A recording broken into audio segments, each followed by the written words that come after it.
ခဲအစာတုံးကတော့အချစ်ဆိုတာတစ်ဖက်လူကိုတွေ့ကပ်နေမှတစ်ဖက်လူကကိုယ့်ကိုအချိန်ပြည့်ဂရုစိုက်နေမှပြည့်စုံမယ်လို့ထင်ခဲ့မိတာပေါ့ဒါပေမဲ့အဲ့ဒီလိုတွေ့ကပ်လွန်းတဲ့ခလင်းကြီးဖြစ်မှုတွေကတကယ်တော့စိုးရင်စိတ်နဲ့ရှားပါမှုလိုင်းတွေကနေလာတာပါသူမရှိရင်ငါမပြည့်စုံဘူးလို့တွေးလိုက်ခဲ့ခဏမှတင်ခင်ရဲ့ကွမ်တန်ဆွမ်းအန်တွေဟာအောက်ဆုံးကိုထူးကျသွားပြီးဆုံးရှုံးရမှာကိုကြောက်တဲ့အခြေအနေတွေကိုပဲထပ်ခါတလဲဆွဲငင်ညူတော့တာအဲ့ဒီကနေတဆင့် toxic ဖြစ်တဲ့ဆက်ဆံရေးတွေထဲမှာနာကျင်ခြင်းတွေကိုအလဲ့ကျပေးဝေရင်ခင်တို့ဟာစွမ်းအင်ခြင်းအစိတ်သိမ့်နေခဲ့ကြတာပေါ့အဲ့ဒီအချိန်မှာ mindfulness ဆိုတဲ့တတိတရားကခင်ကိုအမှောင်ထဲကနေဆွဲထုတ်ပေးမဲ့လက်တကမ်းအလင်းရောင်ထစ်လာပါလိမ့်မယ်တတိတရားဆိုတာခင်ရဲ့နာကျင်မှုတွေကိုအဝေးကနေအေးအေးဆေးဆေးစောင့်ကြည့်လိုက်တာပါငါဟာဒီနာကျင်မှုမဟုတ်ဘူးငါဟာဒီဒေါသမဟုတ်ဘူးငါဟာဒါတွေကိုကြည့်နေတဲ့တန့်ရှင်းတဲ့စိတ်အလင်းရောင်ပဲလို့သိလိုက်တဲ့အချိန်မှာခင်ရဲ့ကွမ်တန်လှိုင်းတွေကစပြီးပြောင်းလဲလာတော့တာပဲခင်ကအတိတ်ကိုအာယုံစိတ်နေမဲ့အစားလက်ရှိရဲ့အေးချမ်းမှုကိုရွေးချယ်လိုက်တာဟာ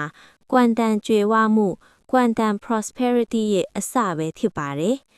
တကယ်တော့ခွဲလွတ်ခြင်းဆိုတာတစ်ဖက်လူကိုအရှုံးပေးတာမဟုတ်ပဲခင်ရဲ့လက်ထဲမှာစုပ်ကင်ထားတဲ့ပူလောင်နေတဲ့မီးခဲတွေကိုလွှတ်ချလိုက်တာပါခင်ကသူ့ကိုခွဲလွတ်လိုက်မှသာခင်ရဲ့စွမ်းအင်နယ်ပယ်ထဲမှာကြွယ်ဝမှုတွေဝင်လာဖို့နေရာလွတ်ရလာတာလीခင်က positive ဖြစ်တဲ့စိတ်ထားနဲ့မေတ္တာကိုရွေးချယ်လိုက်တဲ့အခါခင်ရဲ့နှလုံးသားကနေထုတ်လွှတ်လိုက်တဲ့လှိုင်းတွေဟာစစ်ကြဝဠာထဲကအကောင်းဆုံးအရာတွေနဲ့တွားပြီးထပ်တူကျသွားတော့တာပဲခင်ဟာအခုဆိုရင်အစိတ်တွေကိုပယ်ဖြတ်ပြီးမေတ္တာဓာတ်တွေနဲ့တကိုယ်လုံးကိုလွှမ်းခြုံထားတဲ့မြင်မြတ်တဲ့နှလုံးသားပိုင်ရှင်ဖြစ်နေပါပြီအဲ့ဒီလိုမေတ္တာနှလုံးသားနဲ့ရှင်သန်နေတဲ့ခင်အတွက်မြတ်ဗုဒ္ဓဟောကြားခဲ့တဲ့မေတ္တာရဲ့အစွမ်းတတိတွေကခင်ဘဝကိုနတ်ပုံနတ်နန်းလိုအေးချမ်းသွားစေမှာပါ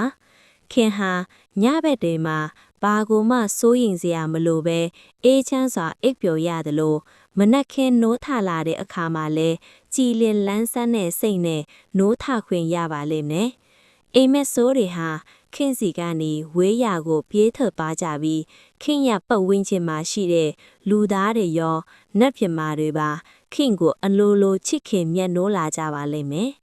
လောကကြီးရဲ့ကောင်းမြတ်တဲ့စွမ်းအင်တွေကခင်ကိုအကာအကွယ်ပေးထားတာမို့မီးအစိတ်နဲ့လက်နက်တွေကတော့ခင်ကိုမထိပါနိုင်တော့ပါဘူးခင်ရဲ့စိတ်ဟာကွမ်တန်အစ်စ်မှာအမြန်ဆုံးတည်ငြိမ်သွားပြီးမျက်နှာအစင်းလဲအေးမြကြည်လင်တဲ့အလင်းရောင်တွေထွက်ပေါ်နေပါလိမ့်မယ်ဘဝရဲ့ဘလူအလက်အပေါင်းမျိုးမှာဆိုခင်ဟာမတွေ့မှုပဲတည်ငြိမ်စွာဖြတ်သားနိုင်မှာဖြစ်တယ်လို့မြင့်မြတ်ဆုံးသောစွမ်းအိမ်နယ်ပယ်တွေမှာပဲအမြဲတမ်းရှင်သန်ခွင့်ရနေမှာဖြစ်ပါတယ်ဒါဟာခင်ကိုယ်တိုင်ဖန်တီးလိုက်တဲ့မေတ္တာနဲ့တည်ဆောက်ထားတဲ့ခင်ရဲ့နိဗ္ဗာန်ပုံလေးပါအခုဆိုရင်ခင်ဟာအရာအလုံးကိုခွင့်လွတ်ပြီးအရာအလုံးကိုမေတ္တာနဲ့အနိုင်ယူလိုက်တဲ့ကဘာပေါ်မှာအလှဆုံးနဲ့အေးချမ်းဆုံးနဲ့လွတ်လပ်သူတစ်ယောက်ဖြစ်သွားခဲ့ပါပြီခင်ရေဒီအေးချမ်းမှုကခင်အတွက်သာဝရပါပဲခင်ရဲ့မေတ္တာလှိုင်းတွေကကဘာကြီးကိုပါနှွေးထွေးစေပါလိမ့်မယ်ဒီနေ့ခင်မေတ္တာပို့ငိမ့်နဲ့ခင်ရဲ့ရင်ထဲကခံစားချက်လေးရှိရင်ပြောခဲ့အောင်နော်